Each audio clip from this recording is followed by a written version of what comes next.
Olá, sejam bem-vindos de volta ao nosso curso instrumental de Machine Learning, desenvolvido pelos alunos da Universidade Federal do Tocantins. No vídeo anterior, a gente trabalhou sobre os conceitos e viu sobre o que é o Machine Learning, de onde ele veio e como ele se posiciona dentro do universo da inteligência artificial. Se você ainda não viu esse vídeo, eu recomendo fortemente que você retorne para assistir ele, porque a gente vai construir em cima dos conceitos que foram apresentados naquele vídeo, né?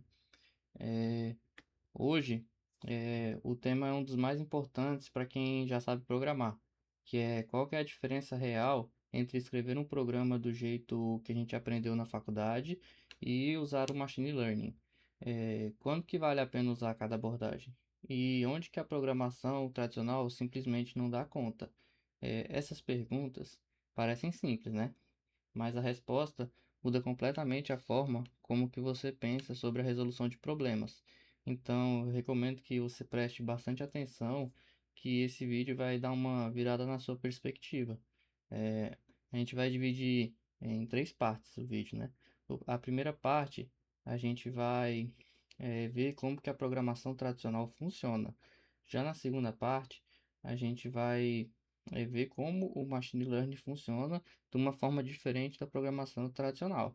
E já na terceira parte, a gente vai mostrar cenários e exemplificar como decidir em qual situação que é mais apropriado usar cada uma dessas abordagens.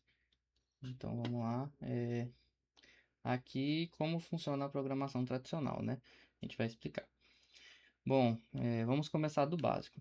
Quando você escreve um programa tradicional, seja ele em Python, Java, C ou qualquer outra linguagem, o que você está fazendo é uma coisa fundamental.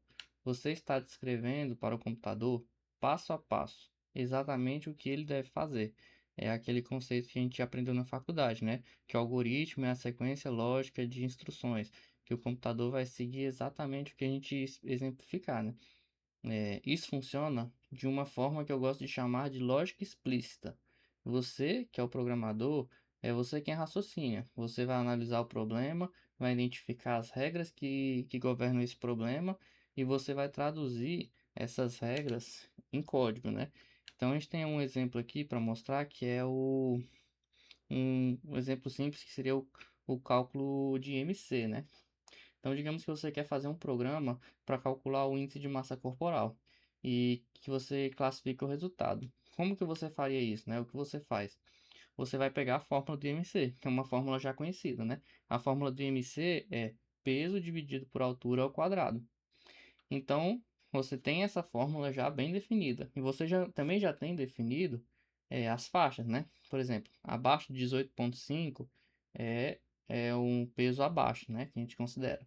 Entre o 18,5 e 24,9 está na faixa da normalidade. Entre 25 e 29,9 é sobrepeso. E acima de 30 são as obesidades, né? Também tem os graus de obesidade, mas aqui no nosso exemplo a gente vai tratar só até a obesidade, né? Acima de 30, maior ou igual a 30 é obesidade. Então, você já tem a fórmula definida e você já tem essas regras explícitas, né? Então, isso é claro, é linear. As regras existem, elas estão bem definidas e você entra e programa elas, define elas diretamente, né? Então, por que que funciona? As regras existem, elas são fixas e bem definidas. E você pode no programa definir elas por linha de código. Não tem o que o computador vai aprender, né? Ele não vai aprender algo diferente. A lógica é determinística e completa. Ou seja, o computador vai apenas seguir as instruções que a gente determinar aqui. Então vamos ver outro exemplo aqui, que seria um exemplo um pouco mais complexo, né? Que digamos que você quer fazer um filtro de spam. E se você for tentar e sentar, né, na frente do computador para escrever todas as regras manualmente, seria complicado, porque, por exemplo, você ia começar lá. Uma regra. Se o e-mail contém você ganhou um prêmio, é spam. Se o e-mail contém clique aqui para resgatar, spam. Se o remetente tem um domínio que contém muitos números, spam. Se o e-mail tem muitas letras maiúsculas, spam. Então, você consegue ver que a gente até consegue determinar algumas regras aqui. Só que aí imagina que você lançou seu filtro e ele funcionou bem, ele atendeu. Só que, mais ou menos. Porque no próximo dia, o spammer pode mudar a regra de em vez de colocar você ganhou um prêmio escrito por extenso, ele pode usar abreviações, ele pode usar numerais, ele pode mudar a forma de se comunicar. A sua regra que está específica com aqueles caracteres, aquele conjunto de caracteres, ele não vai mais funcionar. Então você tem que atualizar. E aí você atualiza e eles vão lá e atualizam de novo. E assim fica sucessivamente, né? Então, tipo assim, vai ser uma guerra sem fim. E querendo ou não, você sempre vai estar um passo atrás, né? Porque você sempre vai perceber depois que já tiver atualizado. Então, tem esse exemplo aqui também do filtro de spam, né? É, agora, só para falar que o problema da programação tradicional não é a programação em si.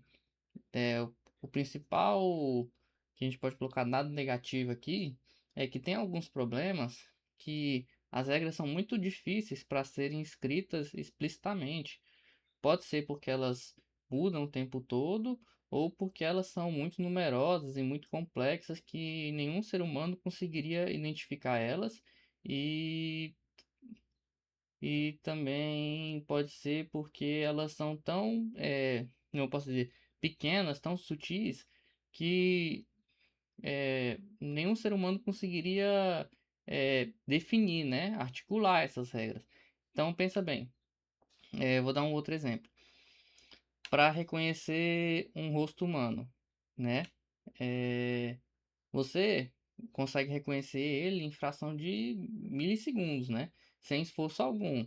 Agora, se eu te pedisse para você definir com regras precisas, o que distingue um rosto humano do que algo que não é um rosto humano, você provavelmente encontraria muita dificuldade porque o seu cérebro já aprendeu isso. Ele aprendeu por experiência, ele aprendeu por amostragem, ele não aprendeu por regras explícitas, né? Ninguém precisou sentar com você e te falar, um rosto, ele tem um maxilar assim, ou pode ter um maxilar assim, ele pode ter um formato um pouco mais oval, um formato um pouco mais quadrado. Então é exatamente aí que a programação tradicional quebra, né? Nesses exemplos que a gente não consegue definir com regras, né? Agora, um outro exemplo que a gente tem aqui para exemplificar que seria difícil usando programação tradicional seria um exemplo de previsão de demanda. Então, esse exemplo aqui para a gente fixar essa ideia, né, de casos que a programação tradicional não se aplica. Porque essa ideia vai ser a ideia central para o resto do curso, né?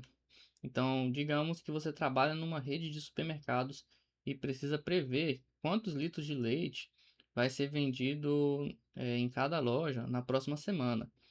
Você até pode tentar escrever isso com regras, né? Tipo assim, se for véspera de feriado, aumentar a previsão em 20%. Se choveu nos últimos 3 dias, diminuir a previsão de demanda em 10%. Porque vai ter menos gente saindo de casa. Ou, por exemplo, se for o dia de pagamento, aumentar 15% na previsão. O problema é que essas regras, elas interagem entre si de formas que a gente não consegue prever de maneira isolada, né? O que aconteceria se essas regras que a gente acabou de apresentar se combinassem, né? Digamos que é véspera de feriado, choveu e ainda por cima é dia do pagamento. O que que você faria? Você multiplicaria os efeitos? Você somaria? Subtraria? E se a gente está falando de um problema com duas, três, quatro variáveis, a gente até pode tentar adivinhar, né? Fazer uma métrica para chegar numa previsão. Mas em modelos reais de previsão de demanda, se usam centenas ou dezenas e centenas de variáveis de vendas dos últimos anos, né? Então, que essas variáveis abrangem várias coisas, como se fosse clima, dia de semana, a promoção dos concorrentes, eventos locais, histórico de venda dos últimos anos, tendência de consumo por região, e escrever essas regras de maneira manual para todas essas combinações de variáveis é impossível praticamente, né? Esse é tipo um típico exemplo que, como a gente pode dizer, que ele pede o uso de machine learning, quando tem muitas variáveis e elas interagem de formas complexas, com padrões que mudam constantemente, né? Então, vamos passar aqui, que é como que o machine learning funciona, né? É, a gente pode dizer que ele inverte a lógica, porque o machine learning ele vai inverter completamente essa lógica que a gente apresentou agora, né? Que eu quero que vocês entendam isso, porque isso é um dos conceitos mais importantes do machine learning. Na programação tradicional, o fluxo que a gente tem é dados mais regras igual resultado. Então você tem os dados de entrada e você tem as regras que você escreveu. E o programa vai produzir o resultado. Então você entra com os dados e entra com as regras, e o programa gera o resultado através dos dados que você entrou e das regras que você definiu. Agora, no Machine Learning é dados mais resultados igual regras. Então você continua tendo os dados de entrada, só que você agora vai ter os resultados esperados, ou seja, o que seriam as respostas corretas. E o modelo precisa aprender as regras por conta própria. Então você vai entrar com dados e com resultados, e o programa vai aprender as regras. Então, eu vou repetir isso porque essa é a essência da diferença, né? No Machine Learning, você não escreve as regras, você fornece os exemplos de entradas e saídas, e o modelo descobre as regras que ligam uma coisa à outra. Então, vamos agora dar aqui dois exemplos que a gente apresentou. Vamos mostrar esse exemplo que a gente apresentou antes, que seria do spam e da previsão de demanda, se fosse utilizando o machine learning, né? Então, no exemplo de spam, em vez de você escrever as regras todas manualmente, você pega um banco de dados que, digamos, tenha 100 mil e-mails. Metade desses 100 mil e-mails, ou seja, 50 mil e-mails, foi rotulado como que é spam e 50 mil foram rotulados como não é spam. E você alimenta esses dados para um algoritmo de machine learning. O algoritmo, ele vai analisar os padrões. Quais palavras que aparecem mais em e-mail com spam e que não estão presentes no e-mail que não é spam. Qual é o remetente, como que é o padrão, por exemplo, tem algum padrão de nome de remetente, de domínio de remetente.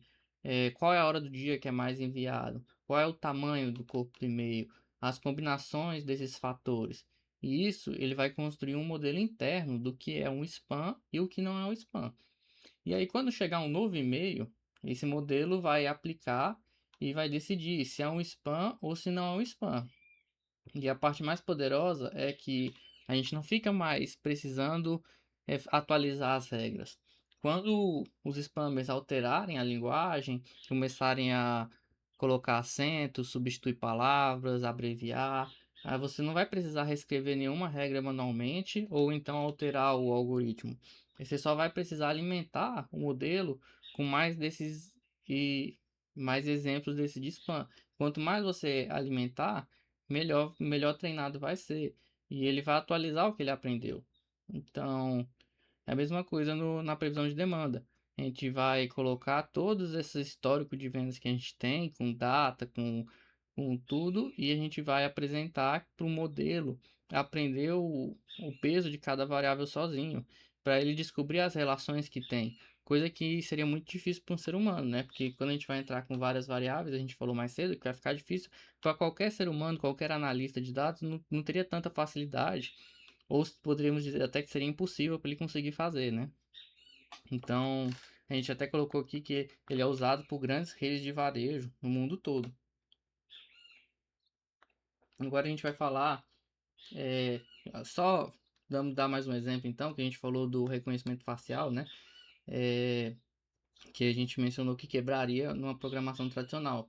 Para o machine learning, o processo seria mais simples, né? Você pegaria bilhões de imagens, algumas têm rosto humano e outras não têm rosto humano. Poderia ser um borrão, poderia ser o rosto de um cachorro, ou poderia ser o rosto de um macaco. E aí você é, colocaria é, você- o modelo, ele ia analisar os pixels dessa imagem e aprender por conta própria quais são os padrões de pixels que correspondem a um rosto humano, ou ele ia analisar as bordas, a sombra, as proporções. Ele ia identificar tudo isso sem ninguém ter explicado para ele o que é um rosto em forma de regra, ou seja, ninguém precisou chegar e definir no algoritmo falando um rosto humano é isso, tem dois olhos, tem uma boca, tem um nariz, tem um formato arredondado. Então o modelo ia aprender e ia conseguir classificar depois. E hoje, os melhores modelos de reconhecimento facial, eles chegam a superar a capacidade humana em algumas condições. E que se a gente fosse tentar fazer isso com a abordagem de regras explícitas, seria impossível, né? Agora que a gente terminou aqui, agora sim vamos falar aqui sobre o conceito de treinamento, né? E o treinamento é esse processo de mostrar exemplos para o modelo aprender. E ele tem esse nome técnico que a gente vai usar durante todo o curso. Então, todo o curso a gente vai estar falando de treinamento, é importante que você entenda, né? Quando dizemos que o modelo foi treinado, significa que ele passou por esse processo de aprender padrões a partir de dados. O resultado desse treinamento é um modelo matemático, ou seja, um conjunto de parâmetros numéricos que capturam os padrões que o modelo aprendeu. Então, quando você usa o Gmail, o modelo que filtra seu spam é um conjunto de milhões de números ajustados pelo processo de treinamento, que juntos definem o que o modelo sabe, entre aspas, né? Então, aqui, deixa eu só falar outras coisas antes dessa tabela aqui, né? Então, digamos que o que você que você, como desenvolvedor de machine learning, precisa fornecer? Primeiramente, você tem que fornecer dados. E quanto mais dados você fornecer, melhor. Eles precisam ser representativos, próximos do problema real. Então, claro, né? Não adianta eu falar assim que para você treinar um modelo de machine learning, você tem que entrar com 1 milhão de dados. Porque vai ver, o seu problema nem é um problema tão expressivo assim. Os dados que a gente fala tem que ser representativo de acordo com o tamanho do problema. Então, tem que ser uma quantidade boa de dados, sim, mas tem que ser representativo dentro desse problema, né? Não dá para a gente generalizar e falar que se você for treinar um modelo com menos de 1 milhão de dados, vai ser um modelo ruim, porque cada caso é um caso. Então, a segunda coisa que a gente precisa fornecer são os rótulos. Pelo menos no tipo de aprendizagem que a gente chama de aprendizado supervisionado, que a gente vai trabalhar. Não precisa se preocupar com esses conceitos agora, a gente vai trabalhar eles no próximo vídeo, tá? Mas tem o aprendizado supervisionado e o aprendizado não supervisionado.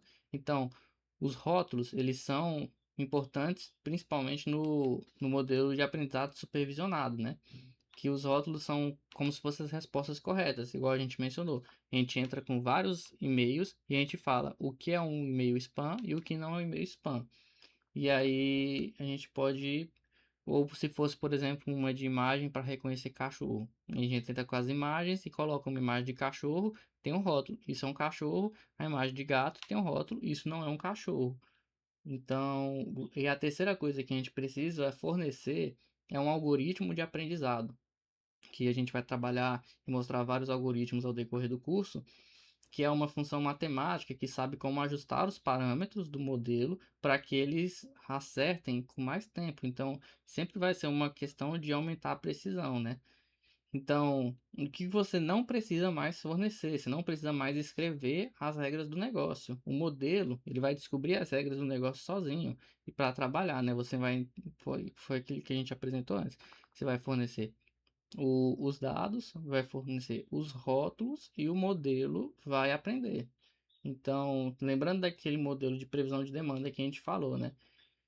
De prever quantos litros de leite seriam vendidos. Com o machine learning, o processo ia mudar completamente.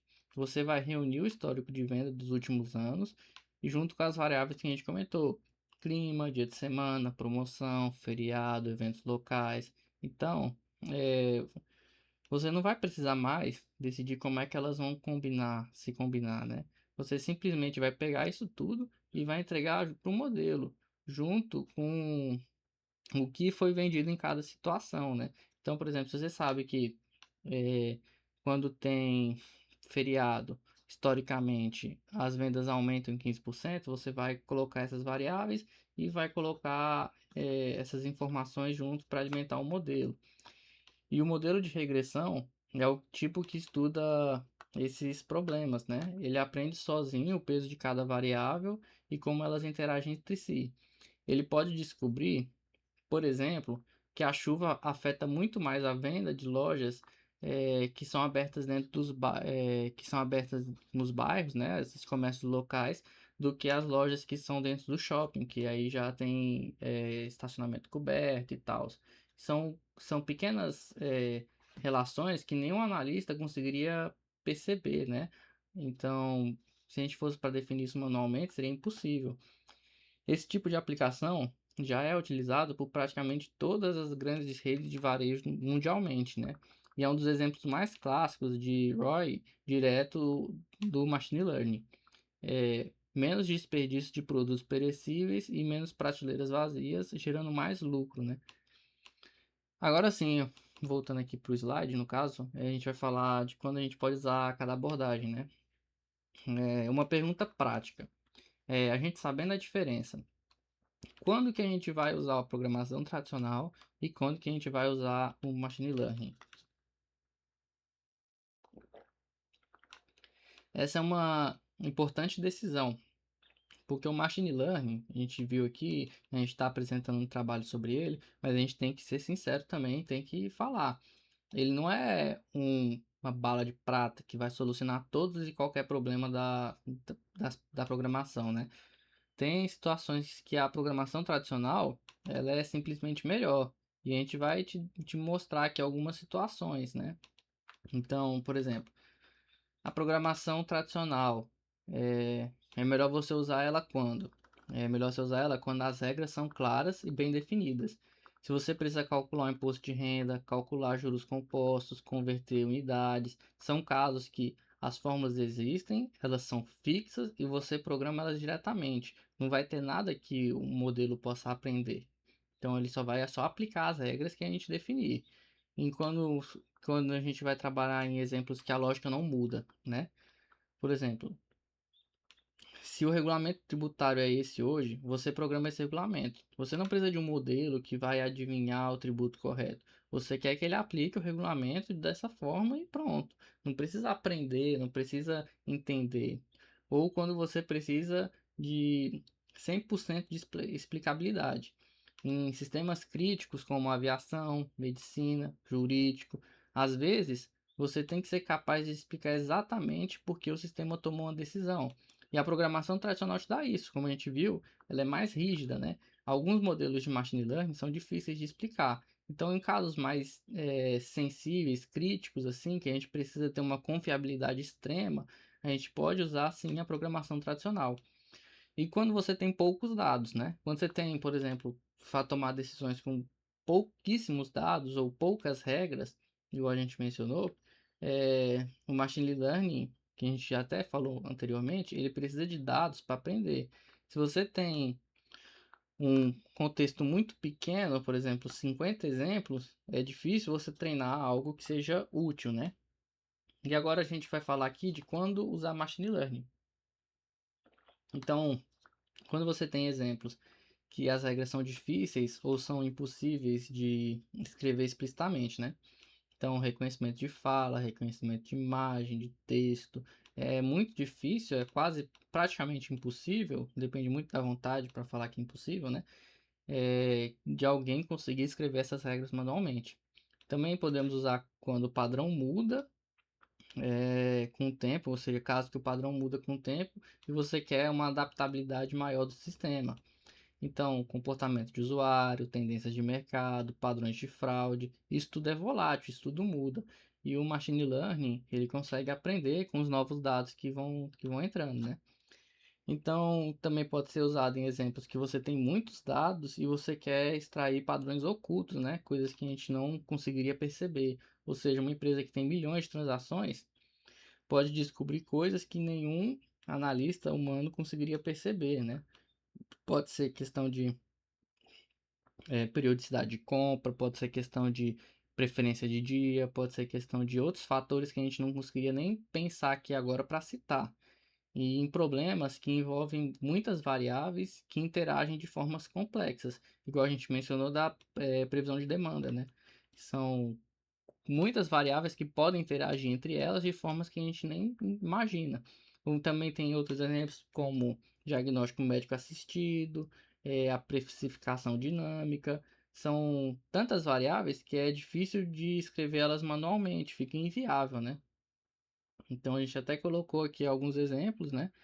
Que a gente colocou na tabelinha. A gente está falando quando usar o machine learning, quando usar a programação tradicional, regras claras, programação tradicional, regras difíceis ou impossíveis, machine learning. Lógica que não muda o tempo todo é programação tradicional. O padrão muda constantemente, o sistema precisa se adaptar, machine learning. Precisa explicar a tomada de decisão, você tem que ter total controle, programação tradicional. Quando você tem poucos dados, é programação tradicional também.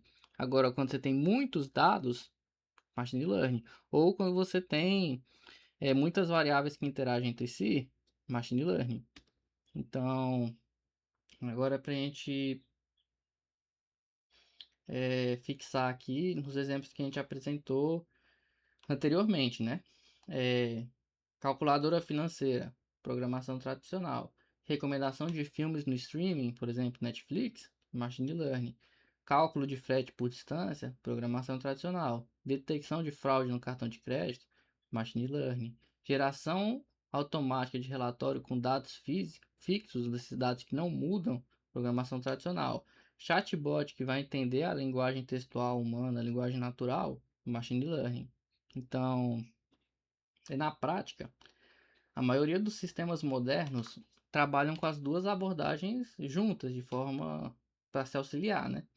O sistema do banco tem as suas regras tradicionais, sim, para processar as transações corretamente, transações de débito, crédito, saldo, e usa o machine learning, igual a gente mencionou, para detectar anomalias.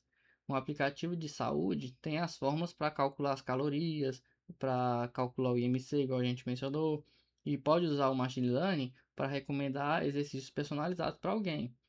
Então, é, a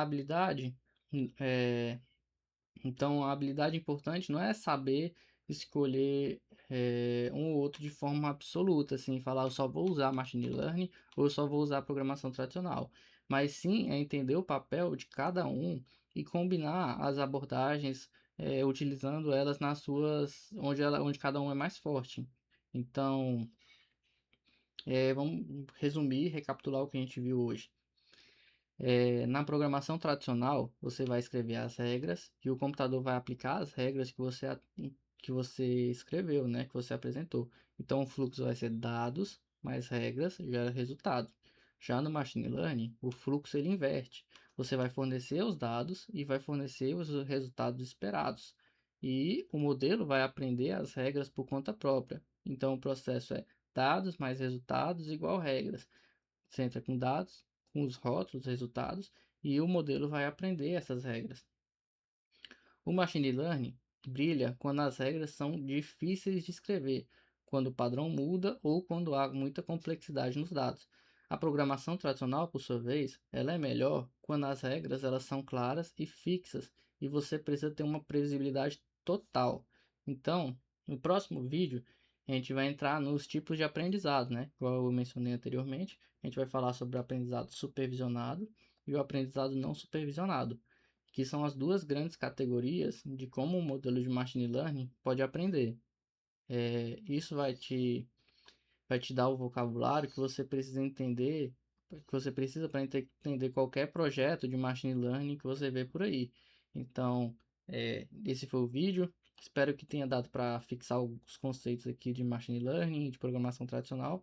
Espero que seja útil. Se tiver alguma dúvida, coloquem nos comentários.